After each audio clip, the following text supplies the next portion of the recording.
Shyaam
पश्यन्तु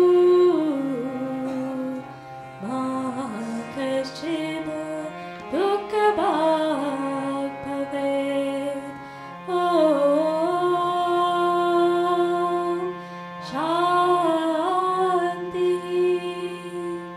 शान्ति शान्ति.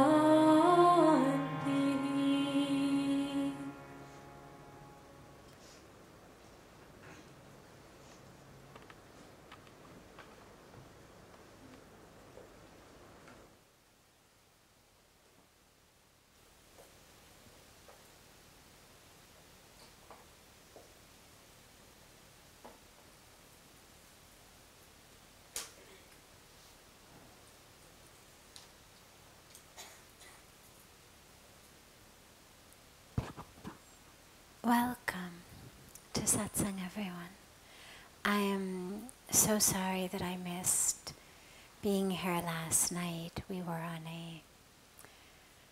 a beautiful pilgrimage to where the Ganga River is formed at Devprayag, where the rivers of the Alaknanda and Mandakini and Bhagirathi come together, and it's typically only about an hour and 45-minute drive, so we had planned the day accordingly, but we haven't done it in the summer season before, and so it took us nearly double that.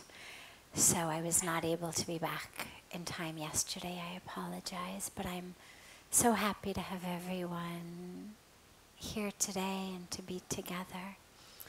So I'll begin with one of our questions that has come in advance, and then, as always, any questions that anyone here may have, I'm happy to take them.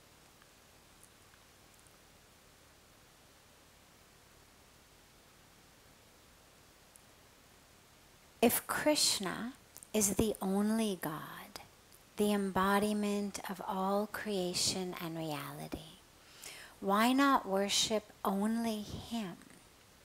I understand that each has different powers and all have different names. So why in Hinduism are different gods when Hindus believe that everything is launched only from one? So one of the beautiful aspects of Hinduism is the belief that there is nothing but God, that everything is God. And one of the core teachings is that the divine has not just created the creation, but is actually in the creation. And so, yes, Hindus will worship specific manifestations of the divine, and I'll come to that. But we also pray to and for the rivers, the trees, the mountains, the air, the fire, the wind, the atmosphere, the ether. Because all of creation is sacred. It's all been created of the divine creator. What that means is that there is an infinite number of ways that one can think about, refer to the creator. One way, of course, the most general way, would simply be a nameless, formless, supreme divine energy. And there's a lot of Hindus who worship the divine like that. There's sampradayas, lineages within Hinduism that don't worship God by any name or any form, that don't do any puja, that simply close their eyes, go within, or pray, but aren't praying to a form or any lineages that are rooted in worship of the divine through a specific name and form. And in some cases that may be Krishna, as the question has asked. That may be Shiva. That may be Ram. That may be the Divine Mother. There's many, many different names and forms also that are regularly used, an infinite number of possibilities, but a very large number of ones that are even regularly used. So it isn't a matter that all Hindus are going to say, yes, we believe that everything has come from one name and form. People who are worshippers of Bhagwan Krishna may say Bhagwan Krishna is supreme. Those who are worshippers of the Divine Mother would say, the Divine Mother is supreme. Those who are worshippers of Shiva would say Shiva is supreme.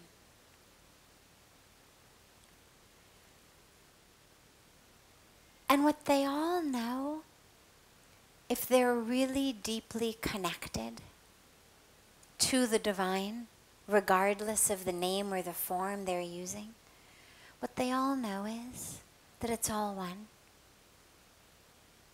It's all one. So there's not fighting over your God, my God. Everybody knows. We're all just worshiping different aspects. My favorite example of this is if we say, for example, I love Shreya. So stand up for a second. She was the one just singing. So we say, I love Shreya. I would say, oh my God, she has the most beautiful eyes. And when I look in her eyes, I see divinity. I see my soul, and we just melt and we merge in eyes. And if I were a poet, I would write poems about her eyes. And if I were a sculptor, I would sculpt images of her eyes. And if I were a painter, I would paint pictures of her eyes. And maybe some of you here who have never actually met her, but were here pre-satsang and heard her singing, would say, oh, she's got just such a divine voice. And maybe you go home and you say, oh God, there was this young woman from London and she just had the voice of an angel. And maybe you're so inspired as an artist or a poet that you start making creations of poetry or art based on the divinity of Shreya's voice. And maybe a dear friend of hers is going through a hard time right now, needs a shoulder to cry on. And so that friend is most connected to the softness but the stability of Shreya's shoulder, and it's always there, and she can always cry on it. And this friend is going to go home and tell everybody, oh, Shreya's shoulder, so soft but so firm, so wonderful, always there, right? Now, we're not going to fight each other. I'm not going to say to you, oh, her eyes are so much better than her voice. Like you don't know. And you're not going to try to convince me, and we're not going to try to get the shoulder friend and convince her that she's crazy. We all understand that we're loving the same woman. And Shreya, of course, doesn't care. Right? I mean, she's not going to say, oh, you, the voice people, you're my favorite. Right? You're the ones who have really understood my highest self, and I'm gonna bestow much more blessings upon you than on the eye people or the shoulder people. She understands we're loving her, and whether we love her through her eyes or her shoulder or her voice or her kneecaps or her elbows, I mean, it's irrelevant. We're loving her, and that's all that matters. And if some kid, family friend or some other child loves her lap and loves to, pull on her ears and says, oh, she's got pulley ears, I can pull her ears. Well, great. She's not going to mind because she understands the child's just loving her. And in his way of showing love is he pulls ears. Okay. So we're all good. The issues come thousands of years later. When my followers think Shreya was eyes, your followers think Shreya was a voice, someone else's followers think she was shoulders or ears or kneecaps or elbows, and then start fighting and killing each other over it. And so whether this is between different religions, or whether this is within lineage within a religion, what's important to realize is we're all worshiping God. And in the Hindu tradition, the lineages know that. You're not seeing fights and wars between the different lineages. They all know. Yeah, it's all one. And so it's not a matter of worshiping only one image. Because the divine is infinite, and because we are so different, and our sensibilities are so different, and our characteristics are so different, for some people, connecting to God in the form of a gentle mother goddess, a mother goddess bestowing blessings, feels right. God in the form of Krishna with his life and his characteristics feels right. For some, Lord Ram feels right. For some, Shiva feels right. For some, Om feels right. For some, Ganesh feels right. For some, Hanuman feels right. And God is gracious enough to say, it doesn't matter. Come to me through this path. Come through this path. Come through that path. Love my eyes, love my shoulders, love my kneecaps. You're loving me. Just love me. Just connect with me. Whatever part, because through each of it, you're getting the fullness. Through whatever path we're going, if our eyes and our hearts are open, we're actually connecting with the fullness of God. The eyes, the voice, the shoulders, these are just doorways. They're doorways into Shreya. In the same way that the different divine manifestations, divine paths, they're ways of knowing God. Pathways in. Because for a lot of us, connecting to a nameless, formless, unknowable energy is difficult. And yeah, we're all aware that that's really what we have. We have this supreme, infinite energy. But it's a lot easier for a lot of us to connect to the divine through different forms, through different stories, through different images, through different names. And that's wonderful.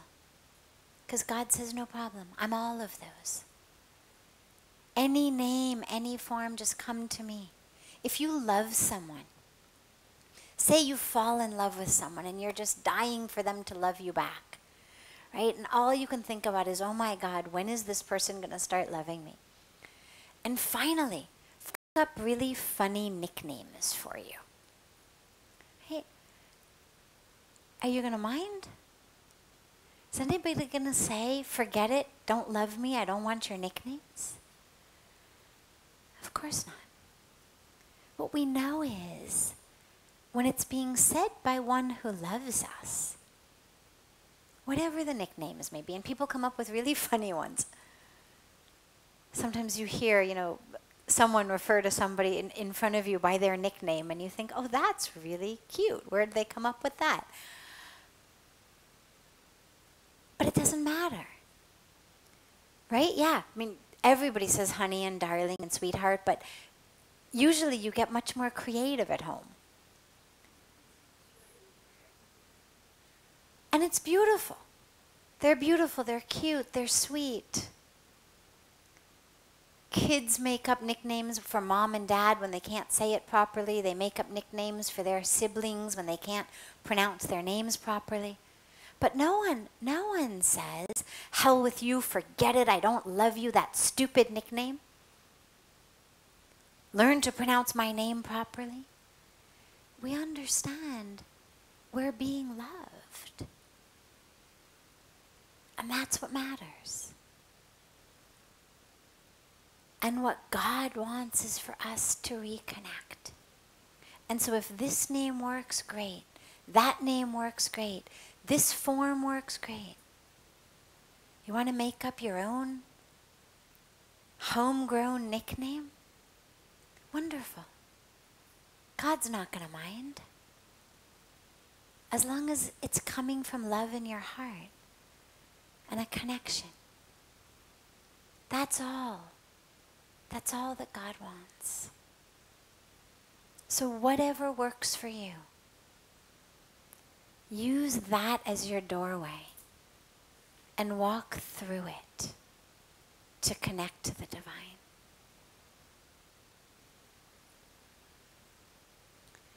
Before taking another of the questions that have come in advance, I'm happy to open it up to any questions that anyone here may have. Yes.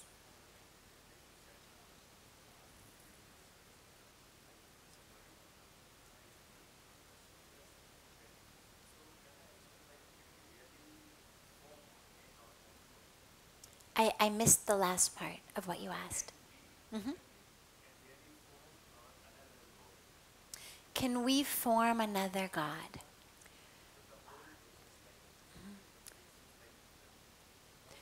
Well, here's what I would say to you. Are you not satisfied with or able to connect to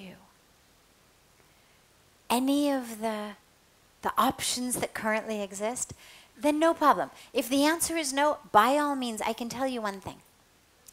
Well, I'll tell you in the words of my guru. Pujya Swamiji shares a beautiful story of a young boy who goes to temple, and everybody's chanting all of these prayers, and he doesn't know the prayers. He doesn't know the words. And then it's the time for the silent prayer. And the boy closes his eyes and he says to God, God, I don't know any prayer. He says, all I know is what I learned in school, which is the alphabet. But I know that all these prayers come from that alphabet. So this little boy closes his eyes and he sings A, B, C, D, E, F, G, and he goes through the whole alphabet. And Pujya Swamiji shares that story frequently, and he says, you know, God is so much happier with that little child, even chanting his ABCs, because he's loving God in his heart. And God would much rather have your ABCs with love and devotion than have perfected prayers that are chanted heartlessly, mindlessly. You're making, shopping lists in your mind. You're wondering how much longer this silent prayer is going to last. When are you going to get out? When can you go? You've got things to do. So if for you to connect, none of the options that currently have come down to us is something that works for you, by all means, look in your heart. Because God's in all of it. And so whether it's a tree growing in your backyard, whether it's your grandmother, whether it's the nameless, formless being who gives us a sunrise, or whether it's something else, just love God. Just love God. That's what matters. What does it mean to love God?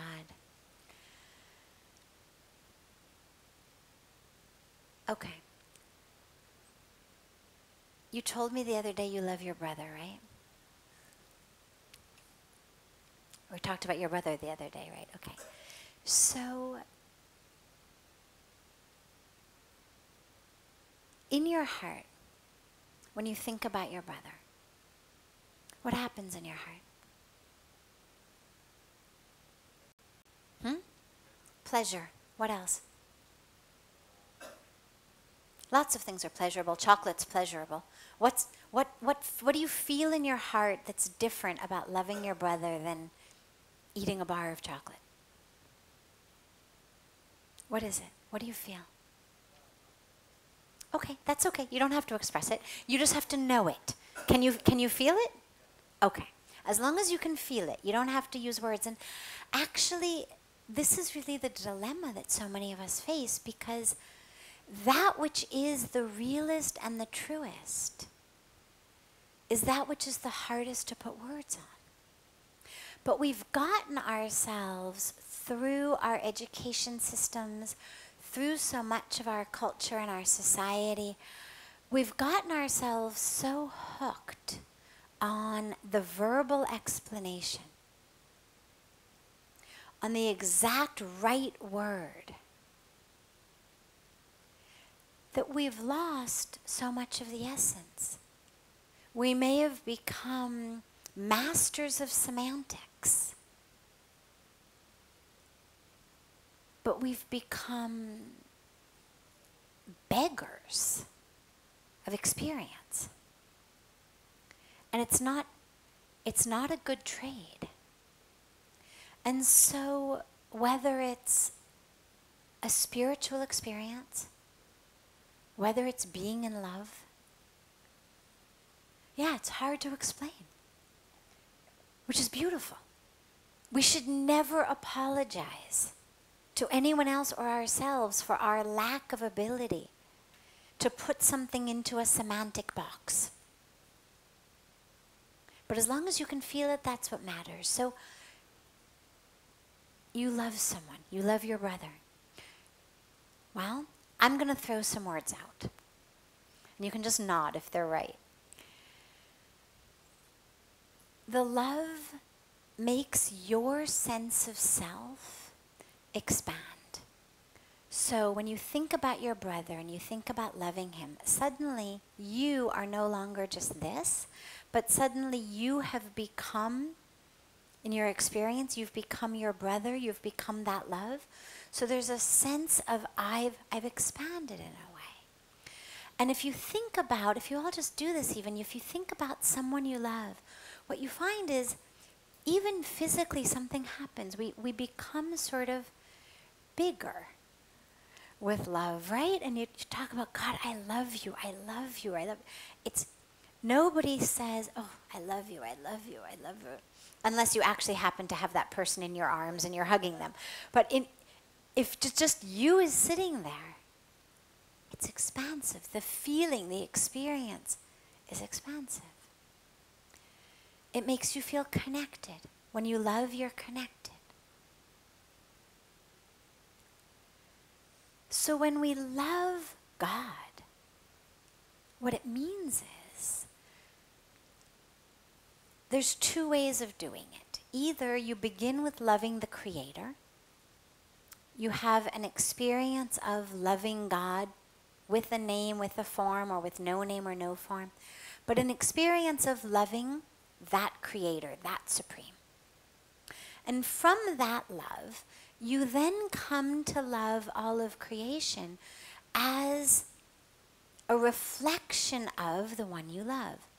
In the same way that if I love you and you paint me a picture, well, maybe you're not a great artist, but I'm going to love that picture anyway because you made it. Because every time I look at that picture, I think of you and your love. If I love you, I'm going to love pictures of you. Because in looking at that picture of you, even if it's a childhood picture, it looks nothing like you today. But if I love you today, I'm going to love that picture of you as a kid. Because it's you. In the same way.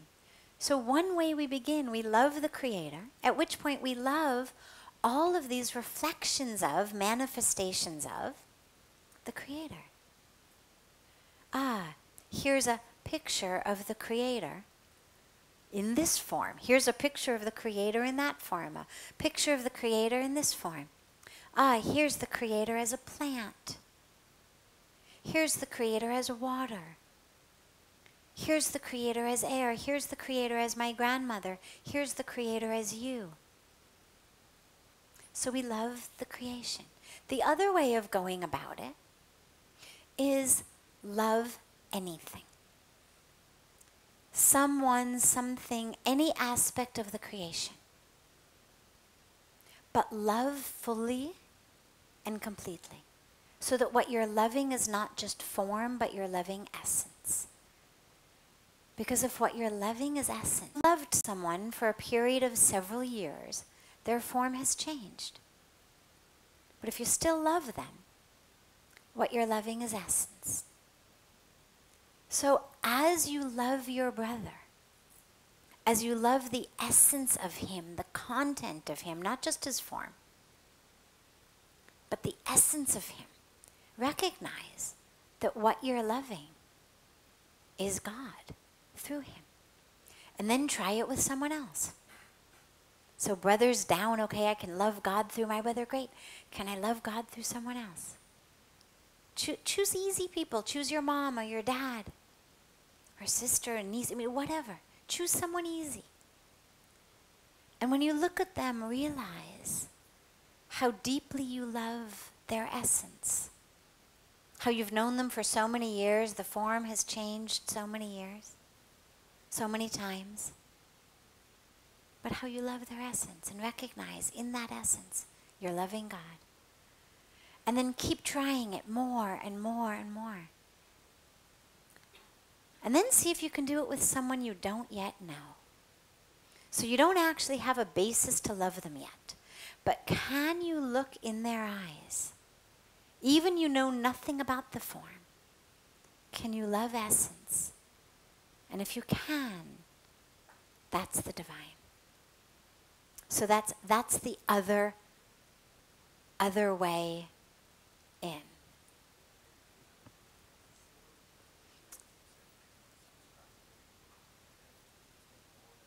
Yes, once you start loving God, it beams out more and more. Yes, absolutely. Yes.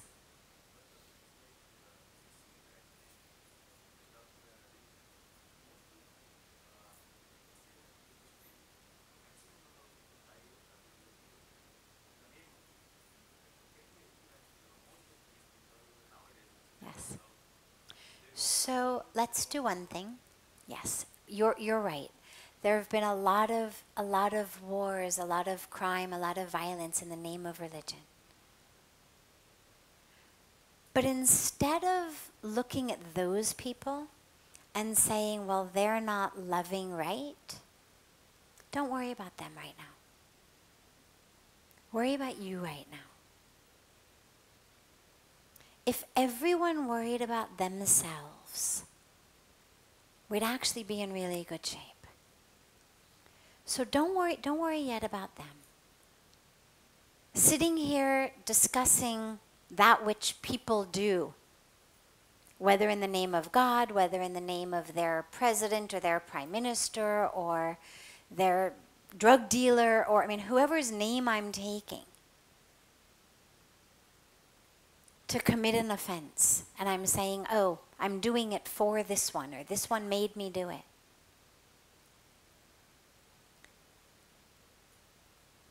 Talking about that, which we know happens, we know it's wrong, but it doesn't actually get us anywhere.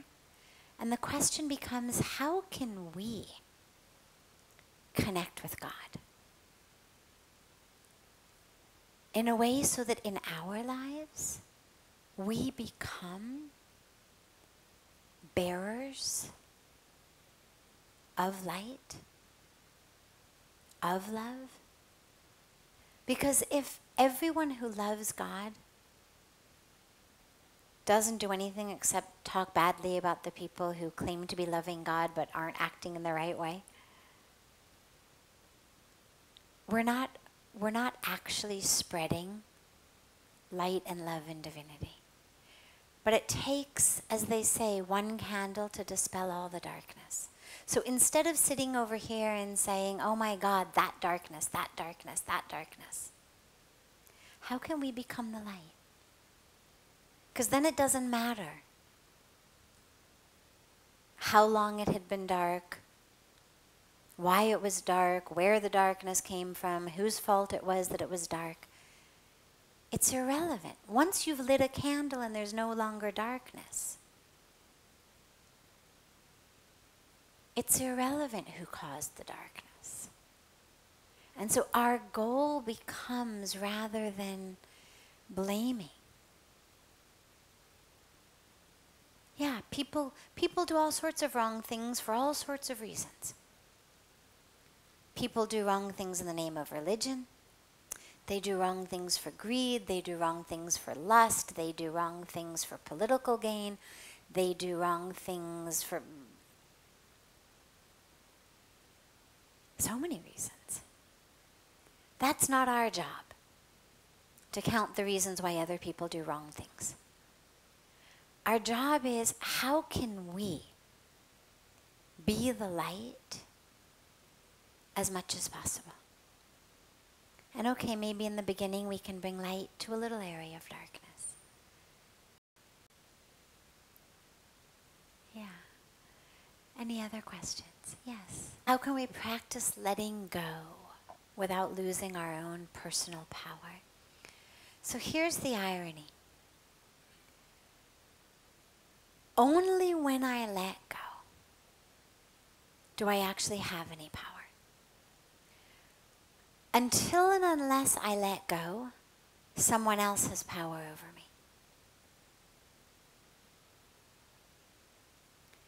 If I'm stuck with what you've done or haven't done, to me or for me, I'm stuck. I have no power. I'm waiting for you to realize your mistake and come around and apologize.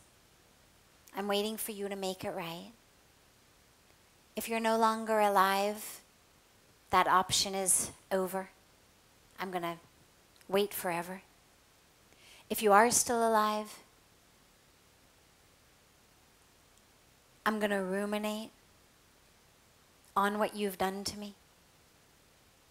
I'm going to live my life in a reaction to that, whether in every minute of my life or whether just in certain areas of my life.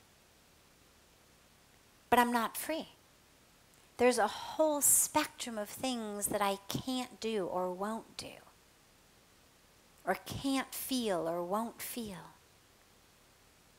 because of what you did or didn't do to me. So where's my power? In order to have power, I must let go. But in letting go, it doesn't mean that what you did was okay.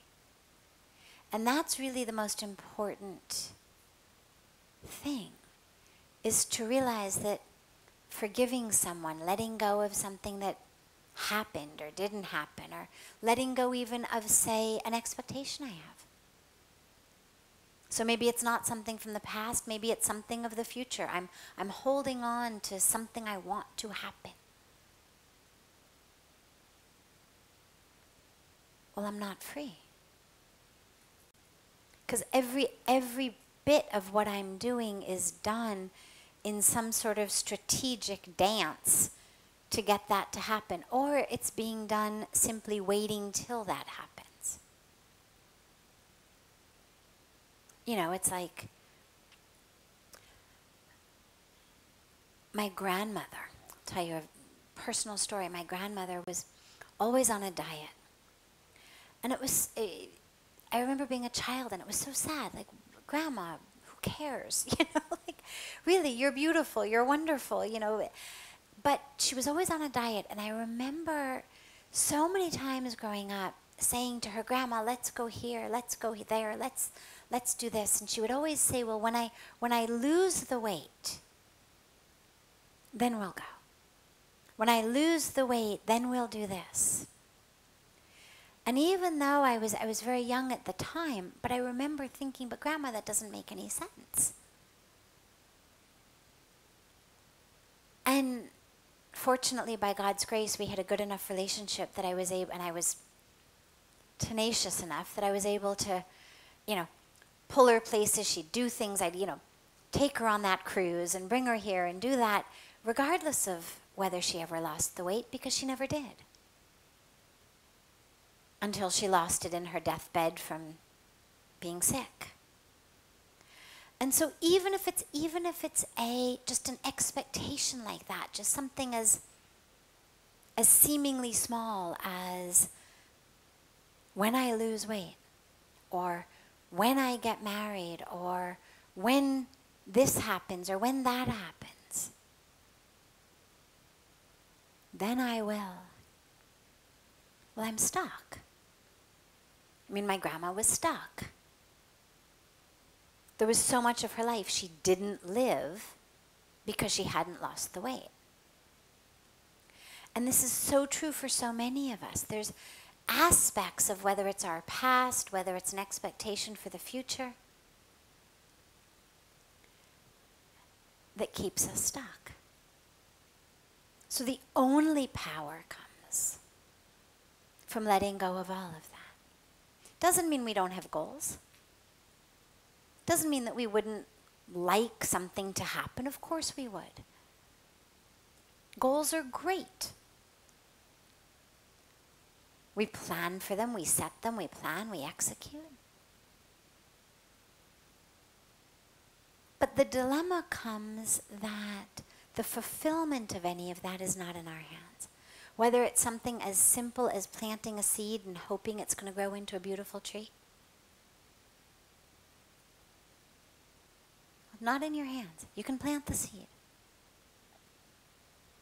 You can water it. You can plant it in the right place. But whether it grows or not in your hands. To what other people do or don't do. To how the world operates. To what happens with the stock market. I mean, there's so many things upon which we hook ourselves. And until we let go of all of that, as well as that which we're holding on to from the past, we have no power. So letting go is actually strength. Holding on is weakness. Holding on is saying, if I let go of this thing you did to me,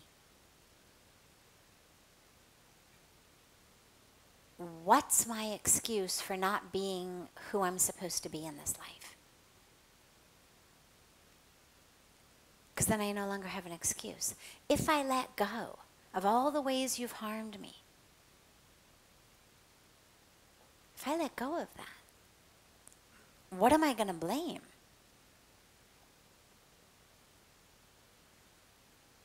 For being a slave to my anger, for being a slave to my addiction, for being whatever my thing is. I no longer have a scapegoat. So we hold on to things actually not out of strength, but out of weakness. Because on a very deep level, we're afraid if we let them go, who will I be then? Who am I? If I'm not the sum total of the things that have happened to me, the way people have treated me, my expectations, if I'm not that, who am I? And if I let go of that, then I fall into this space in which there is no excuse. There is no one to blame. There is nothing but free, open space in which to be me. So that's where the power comes from. Yes. Yes, last question.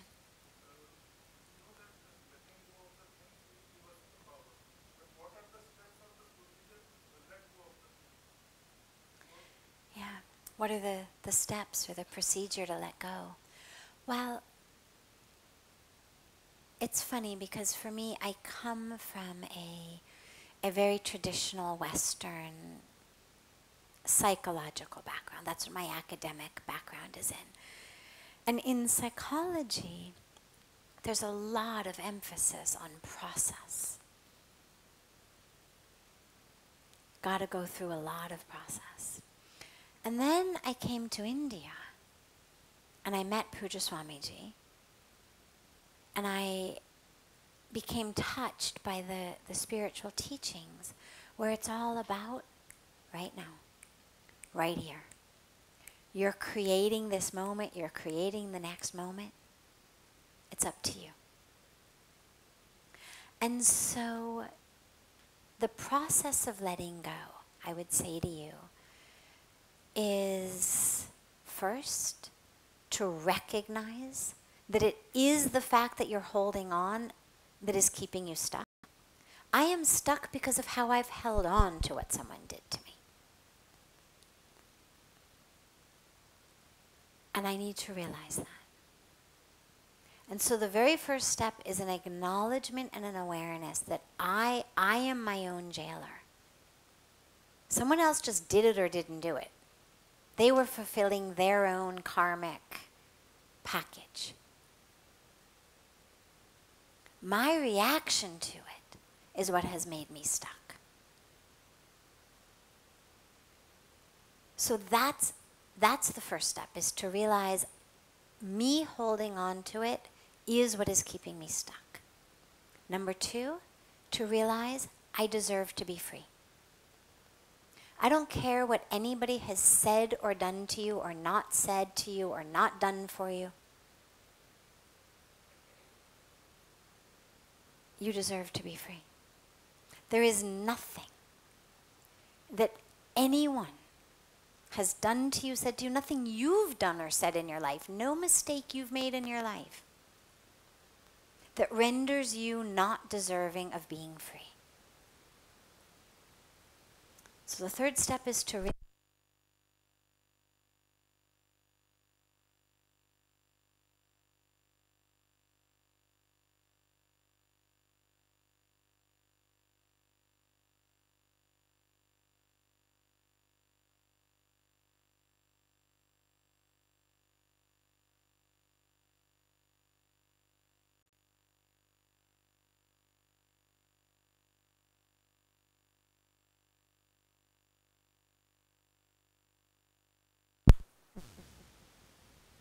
when you realize you deserve it, then we just let go. But what keeps most of us from being able to let go, what makes it such a process, is that most of us actually believe, well, I'm stuck because of what someone else did to me. Or we believe that I don't actually deserve to be free. A lot of us on a very deep unconscious level believe that we're not actually worthy. That until and unless someone says something or does something, until they clean up the mess they made of our lives, that we don't deserve to be free. That's tragically what a lot of us believe. And so that's why it's so important to realize you deserve your freedom. So we deserve to be free, regardless of what they did, regardless of what I've done. There is no crime that anyone has committed that makes them not deserve to be free. Inside. Commit a crime that's against the law and, yeah, absolutely, they're going to throw you in jail. Break the rules, you go in jail. But even the worst criminals deserve to be free inside. In terms of their own awareness. It's probably the best way to ensure that they stop committing crimes.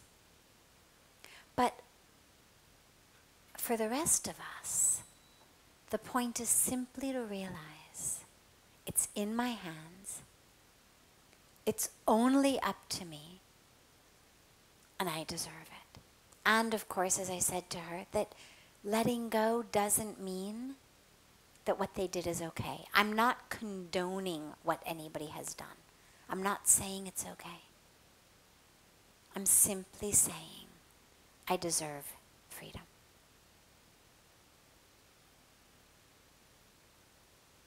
And this is the time. And then any ritual works.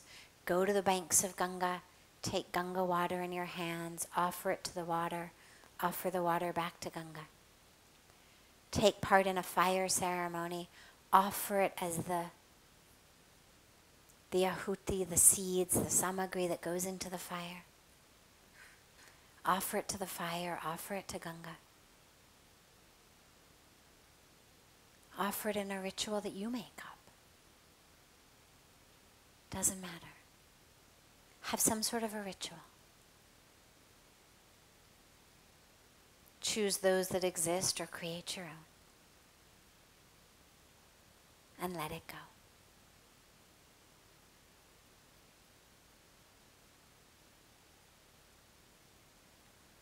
Have a beautiful rest of your evening, and we'll see you all tomorrow.